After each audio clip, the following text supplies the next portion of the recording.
Hey guys, welcome back to my channel. So today's tutorial is going to be on this dramatic cut crease with a pop of purple and black lips. This was my first time ever trying out a dramatic cut crease like this, and I did make a few mistakes, but I wanted to show you guys where I messed up and how I would recommend you doing it if you were going to recreate this look. Just remember that nobody gets things right the first time. Nobody is perfect. Makeup takes a lot of practice, trial and error, so I want you guys to learn from my mistakes. Okay, so for today's look, I'm starting out with the face. I'm starting off with Philosophy's Total Matteness Primer, and moving on to foundation, I'm using my YSL Touche Éclat foundation in the shade BD60, I believe. If you guys want to see a first impressions review on both products, I will leave them both in the description box below.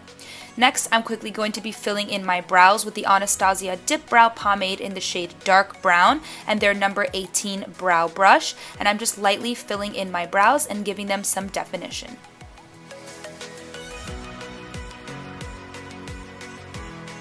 Moving on to the eyes, I'm taking my Kat Von D Shade Light Eye Palette and I'm using this shade right here to set my lids.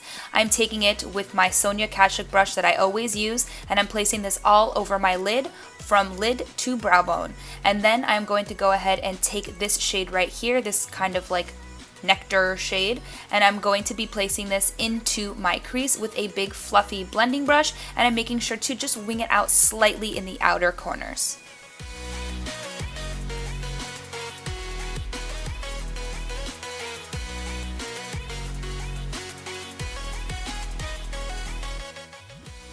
Now that we have some subtle definition going on in the crease, it is time to line our eyes. I used a liquid liner for this, and I wish that I hadn't. I wish that I used a gel or cream eyeliner, something that is easy to blend out, because we are going to be doing some blending in the crease. For the actual liner on the upper lash line, it's fine if you use a liquid, but when I make the double wing into the crease like I'm doing here, I would recommend using a cream or gel so it's easier to blend out, because this one did not budge when I tried to buff it out. But what I'm doing here is I'm creating basically a second wing, and I'm pulling it into my crease. If you guys do not have a defined crease, then just create one for yourself and make sure that it matches on both sides. And then what I'm going to do is I'm taking the black from the palette on a kind of a domed pencil brush, and I'm going to start trying to buff out that line to make it smoky. You're going to see that it's not going to work very well because this liquid liner set, but if you use a cream or a gel, it will move a little bit better, creating a more of a smoky gradient. For me, that did not work.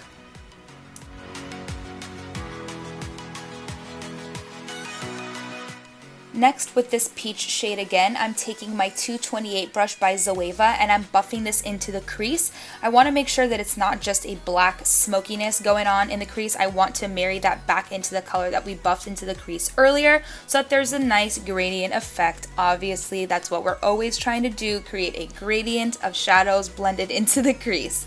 But next, what I'm going to do is, because I was blending out this shadow and it kind of made a mess, I'm going to go back and kind of try and clean up that area with that bone colored shadow from the palette, and it doesn't really work out so well. So what I did was I took the black shade from the palette and I kind of went over my liner and tried to make it a little bit more smoky and not as defined, because it wasn't looking good. Part of it was matte, part of it was shiny.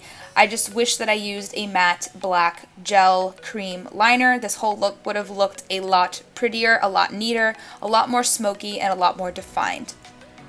Next, taking a break from the eyes, I'm going to work on my concealer. I'm using my Urban Decay Naked Skin Concealer in medium light neutral to conceal, and then I'm going to mix that in with my Wet n Wild Cover All Concealer in the shade Light to highlight certain areas of my face, and then I'm going to go ahead and blend that out with my Luxie 512 brush.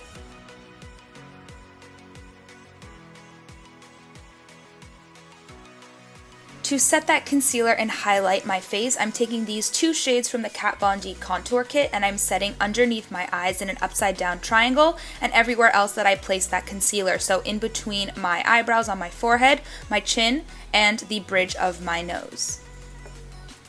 I'm also going to be taking a little bit of the peach shade from the palette and setting right underneath where I'm going to be bronzing and contouring my face to just brighten up that area and set it so that it doesn't move throughout the day.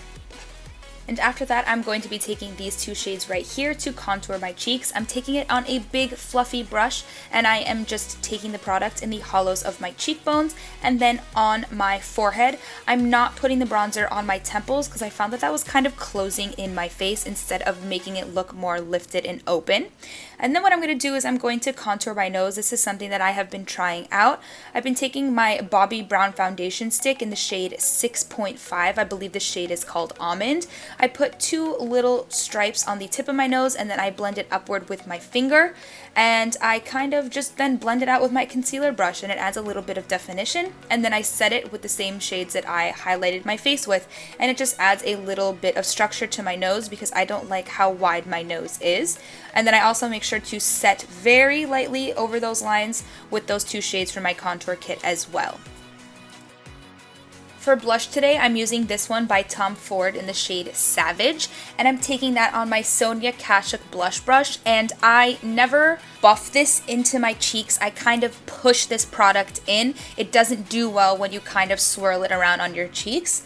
And then to highlight, I'm taking Becca's Opal on my Anastasia highlighter brush, and again with this brush I like to push the product onto my cheeks instead of swipe it back and forth or anything like that. I feel like it blends the highlighter onto the cheeks much better instead of creating a zebra stripe of highlighter.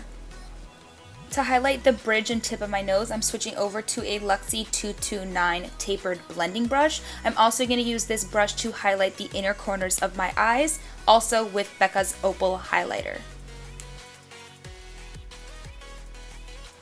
Now I'm just going to throw on a quick coat of mascara on my upper lashes, and then I'm going to go into my Makeup Forever palette, and I'm taking this purple lilac shade right here on a dual-ended Kat Von D Shade Light eye brush, and I'm taking the dome side of the brush and I'm really swirling my brush into the eyeshadow because the formula is a little bit different, and then I'm buffing that all over my lower lash line and then topping it off with a coat of mascara.